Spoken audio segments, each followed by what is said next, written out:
हम तोरा से मजाक करत रहनी। हम हो तोहरा साथे मजाके करत रहनी है काली। अच्छा। शिवा जी सरकार। मैडम के हिस्सा ले आओ, अपने के हिस्सा गिन ली। ई देश में सिर्फ बेईमानी के काम ही ईमानदारी से होकेला काली। हमके तोहरा पर विश्वास बा। बहुत समझदार बड़ू हो, बहुत समझदार बड़ू। दूसर का मुलाकात कब हुई? बहुत जल्द। पीके जी काली बाबू। पैसा में कितना ताकत हो गया रे, केहू के खरीदल जा सकता। ई ददनवा का समझत रहे कि हमार ललन के मरला के बाद हमरा खातिर ओकर केहू काम ना करी।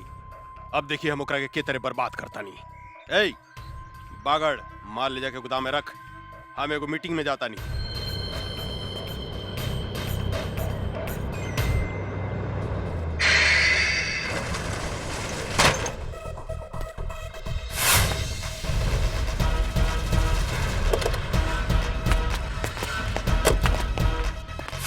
तू गोदाम काहे बंद कर देलू है गंगा? काहे से कि ये ट्रक ददन के ह और ये ट्रक ददन के गोदाम में ही जाई। ई तू का कहा तारू? हाँ, हम ठीक कहतानी। अब चला, हमार रास्ता छोड़ा। ई तू ठीक नहीं को करत गंगा देवी। काली से दुश्मनी बहुत महंगा पड़ी। ए, आपन जिंदगी के बारे में सोचो। सामने से हटो, ना तो तोहनी के ऊपर भेज दे। ऊपर तो तोहरा के हमनी के भेजब।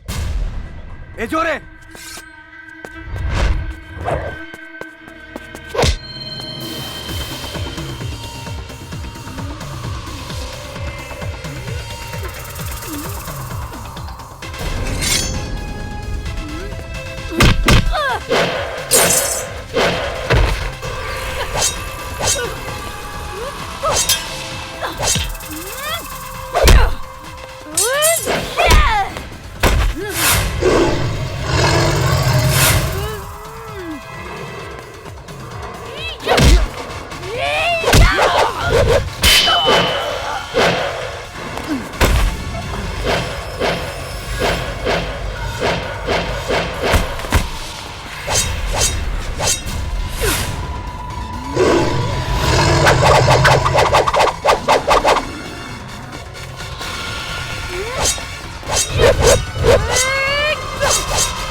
साला का समझत रहे ददनवा कि हमनी के ललन के मार दी तो ओकर माल हमने गोदाम में ना आई।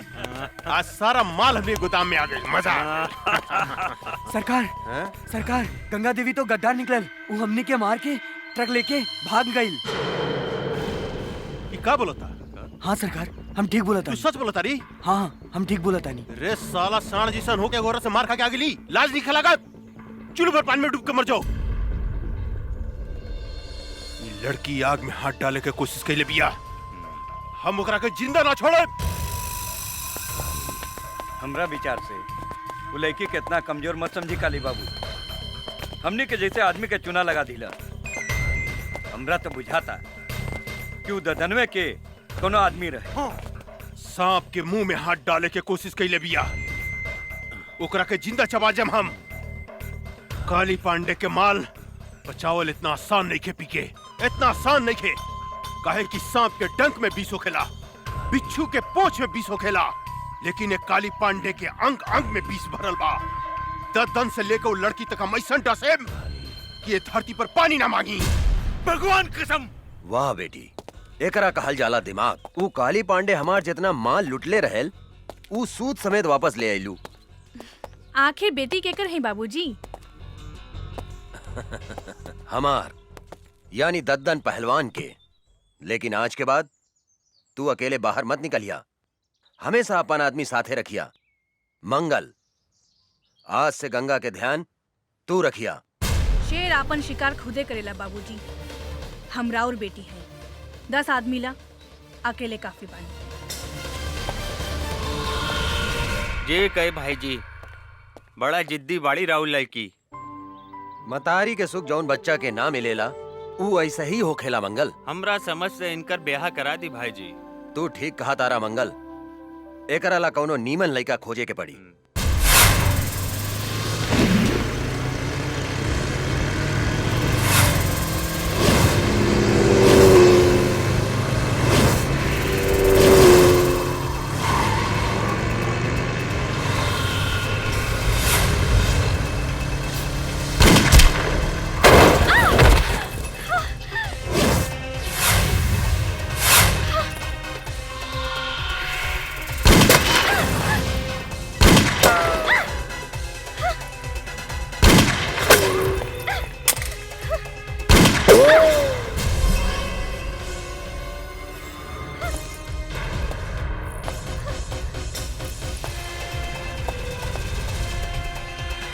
ओकरा के मार दे, बचे के ना चाहिए।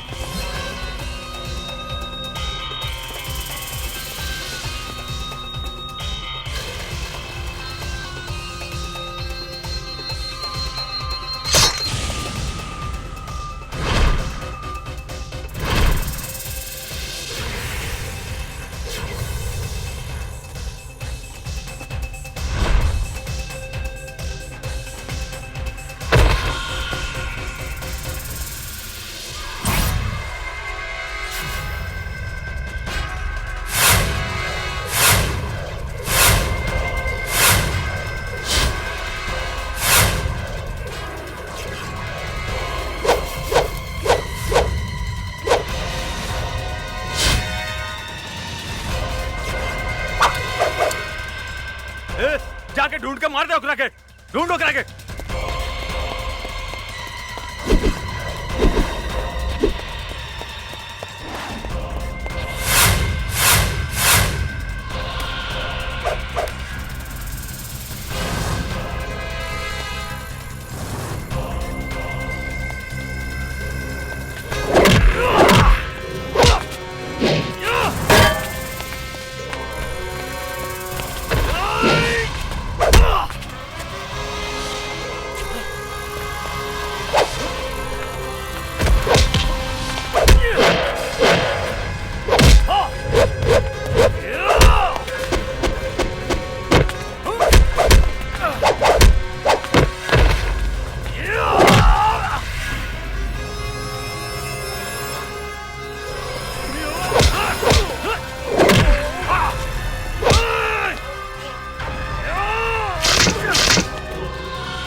आओ जल्दी बैठा बैठा।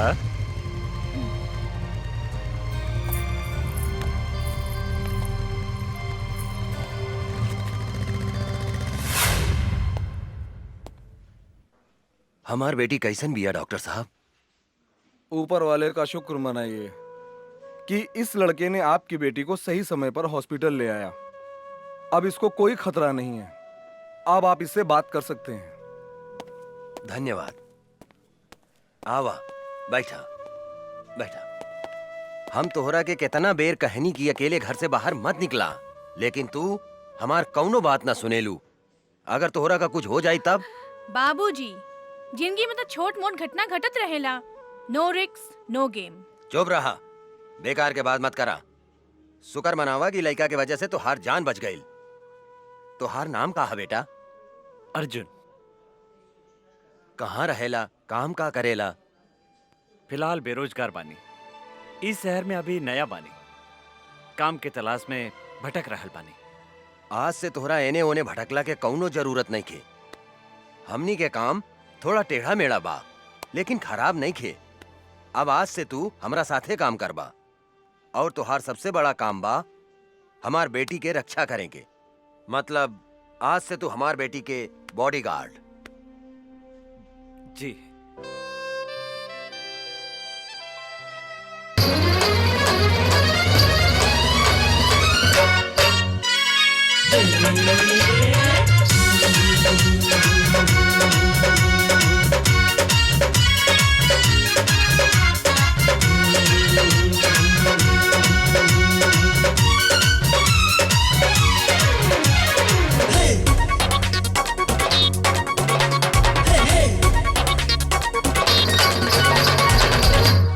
कंगना बोले सुना सजना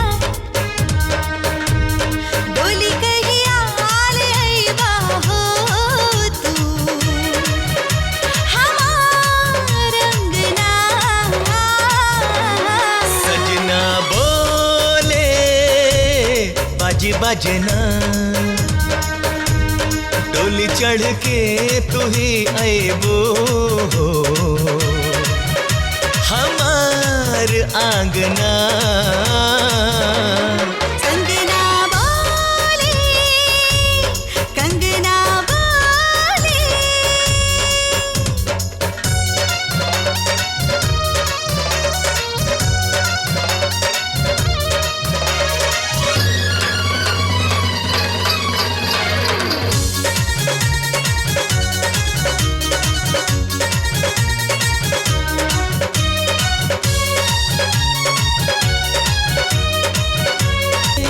कंगना बोले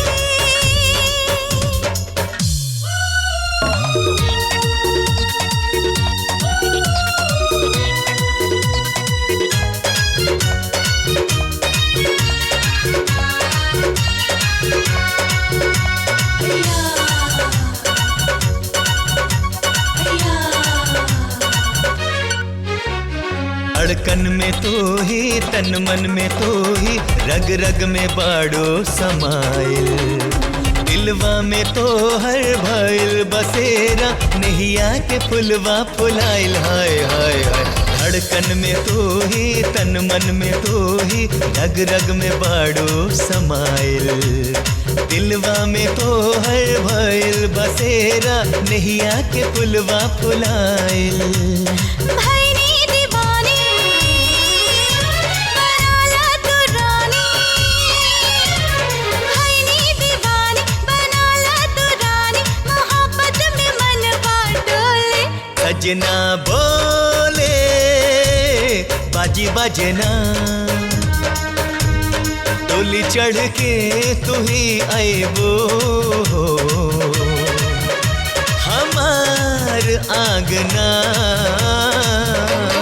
सजना बोले सजना बोले सजना बोले। एक दिहल झरिया बरम गइल झरिया बहुत लेके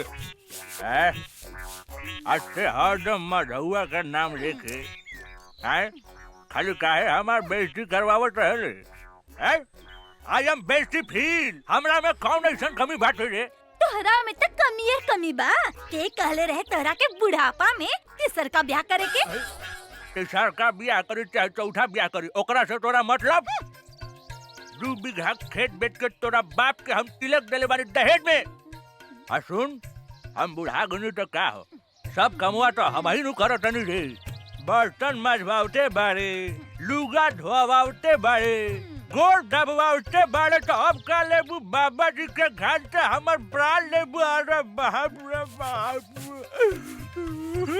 अरे बाबू रे बाबू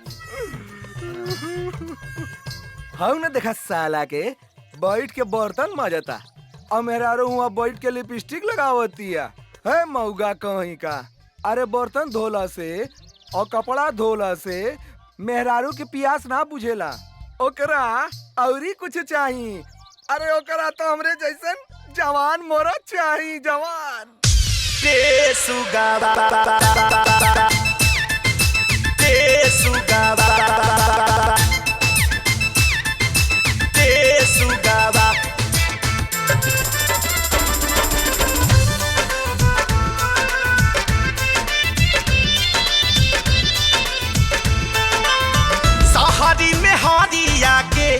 सहरी में हरिया के धोवतावे लुगावा रे सुगावा सहरी में हरिया के धोवतावे लुगावा रे सुगावा अरे रे सुगावा आइल घोर कल जुगावा रे सुगावा आइल घोर कल जुगावा रे सुगावा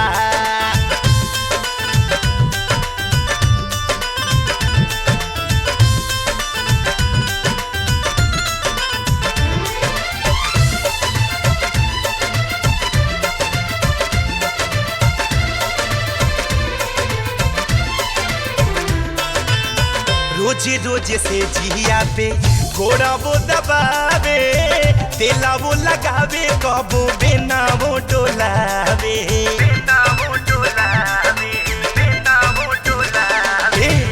रोजे रोजे से जिया पे घोड़ा वो दबावे तेला वो लगावे कबो बेना वो डोलावे 4 बजे उठ जाला 4 बजे उठ जाला बोले जब मुरुगावा रे सुगावा अरे रे सुगावा आइल घोर कल जुगावा रे सुगावा आइल घोर कल जुगावा रे सुगावा रे सुगावा रे सुगावा रे सुगावा रे सुगावा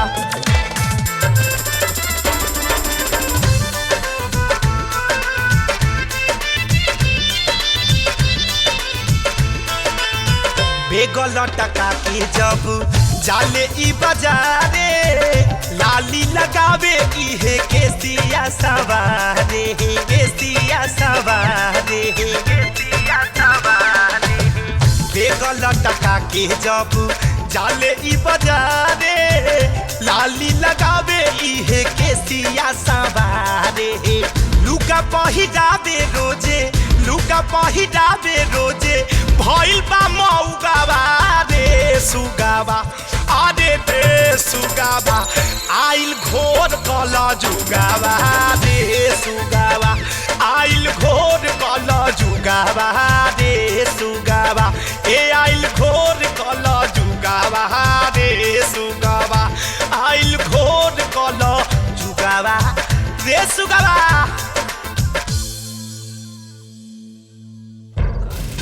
बोला है बच्चा बाबू का प्रॉब्लम बता रहा? पांडे जी पटना में हम एगो मॉल बनावे चाहता नहीं लेकिन ई मॉल के रास्ता पे एगो आदमी के घर बा जकरा वजह से ई मॉल बनावे में बहुत तकलीफ हो रहल बा और जब तक ले वो घर नहीं खे टूटत हम वहाँ मॉल नहीं खी बना सकत। अरे तक घर खरीद ली बच्चा बाबू। खरीदे के बहुत कोशिश कईनी पांडे जी लेकिन वो ऐसा थूथूर मेहरारू बिया कि कोनो भी कीमत पे वो मकान बेचे के नहीं खेचा।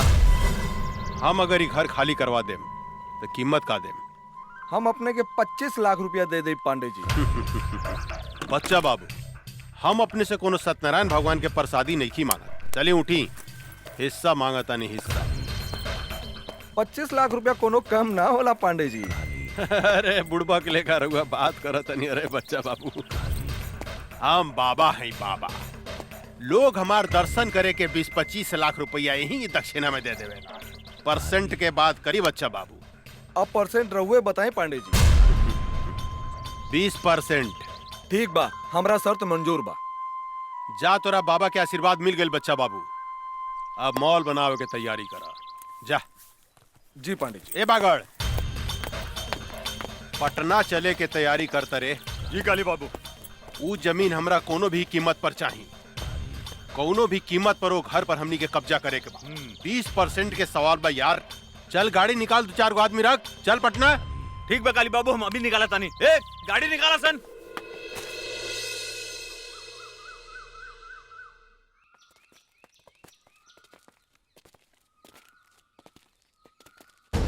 रे बुढ़िया एक घर के मालिक कौन है? बुलाओ ओकरा के बाहर। का काली पांडे आइल बने।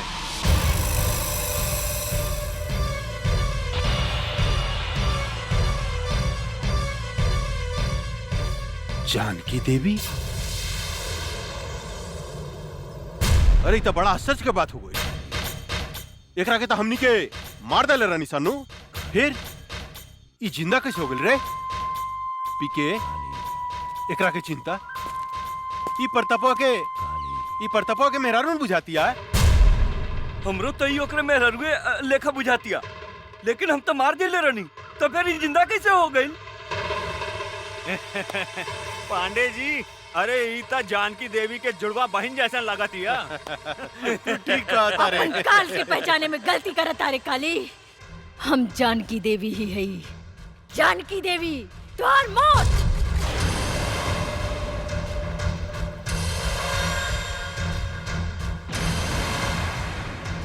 अरे बाप रे बाप पीके, अरे एकर तेवर देके तो सचमुच बुझाता कि जनकिए हिया। ए जानकी दे बुढ़ा गई आ हमरा के मारे के सपना देखल नहीं कुछ छोड़ ले। अरे हाथ का पता हो तो और हाथ का पता कैसे मरबू हमरा के कैसे? बोला ना। हंस मत काली, तोरा जैसे कुत्ता के हाथ से ना पैर से कुचल जाला, पैर से। ए बागड़, देता तनी तलवार, इस साली के टंगड़िए काट देता नी, फिर ही हमरा के मारे के सपना देखल छोड़ दी।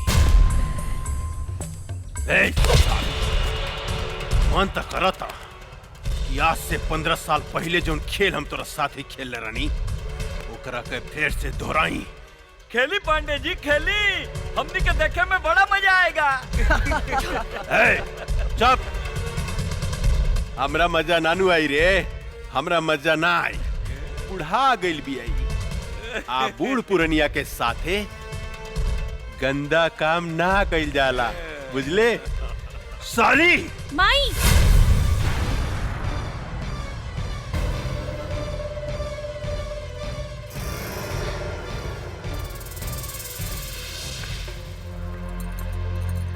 ना ना, हमार माई के छोड़ दी। माई ये तोहर बेटी हिया? अरे इस साला पीके ये हम का देखता नहीं रे कि सारा के सारा खानदान जिंदा कैसे बच गेल रे? क्या बांध के फेंक ले रहे एकनी के? कुछ देर के बाद ऐसी प्रताप सिंह गई आ कहिए कुछ तो हमू जिंदा बानी, हमू जिंदा बानी, हमू जिंदा बानी। साले मन तो करता घुसर दी तोरे पेट में। ना सरकार ना, हमनी के ओकरा के 9-10 गोली मार ले रहनी, ओकर बचे के कोनो चांस नहीं खे। ये बात तू ठीक कहता रे पीके, कहे कि अगर सुना मांग देख के ही पता चलता कि सचमुच में भी दुआ हो गई बिया।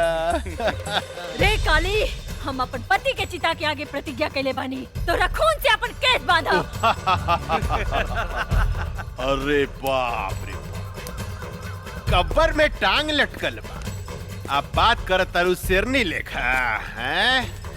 चला जानकी देवी, हम तोहरा के माफ कही, लेकिन एगो बात कही, तोहार बेटी तक कचनार कली हो गई बिया हो। एकरा के उठा के ले जाई चितपट खेले खातिर। रे काली, जर के राख हो जाबे अगर हमार बेटी का छू लेता। अरे बाप रे, हैं?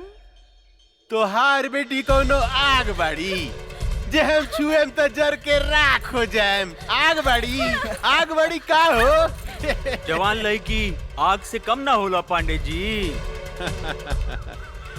ये बात तो ठीक कहला शिवा भाई कि जवान लड़की कोनो आग से कम ना होखे। अभी एकरा के थोड़ा और गरमाएगा, तब एकरा में अपन पानी पटावल जाई कैसन। ए जानकी देवी, बहुत हो गई हंसी मजाक, अब तनी काम के बात सुना।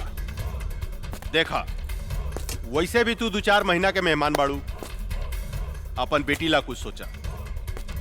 अगर तू चाहतारू कि तोहार बेटी के जिंदगी हमरा आग से बच जाए तो तोरा हमरा साथ एगो सौदा करे के पड़ी। जानकी देवी, तोहरा अपन घर हमरा दक्षिणा में देवे के पड़ी।